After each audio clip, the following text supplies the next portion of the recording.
how to make a group chat on Instagram in Nepali. नमस्कार साथीहरु, आजको यस भिडियोमा हामी ग्रुप च्याट कसरी बनाउने भन्ने तर्फतिर लाग्दैछौं। त्यही भएर भिडियोलाई ध्यान दिएर अन्त्यसम्म हेरिदिनु होला। सबैभन्दा पहिला तपाई आफ्नो Instagram अकाउन्ट खोल्नुस्।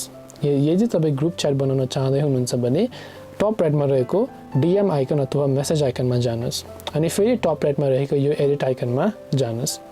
त्यो एडिट आइकनमा गएपछि तपाई सिम्पली आफ्नो साथीहरुलाई यहाँ इन्भाइट गर्न सक्नुहुनेछ अनि यहाँ इन्भाइट गरिसकेपछि तपाईले यो ग्रुपलाई सिम्पली नाम पनि दिन सक्नुहुन्छ अथवा यी व्यक्तिहरुलाई हटाइसकेपछि तपाईले त्यो नाम दिएपछि त्यो ग्रुप सक्सेसफुली क्रिएट हुन्छ। यहाँ पनि क्रिएट ग्रुप च्याट भन्ने अप्सन देख्न सक्नुहुनेछ। यसरी तपाईले नयाँ ग्रुप च्याट क्रिएट गर्न सक्नुहुन्छ इन्स्टाग्राममा। भिडियोलाई अन्त्यसम्म हेर्नु भएकोमा धेरै धन्यवाद र यस्तै भिडियोको लागि च्यानललाई लाइक, शेयर र सब्स्क्राइब गरिदिन नभुल्नु होला।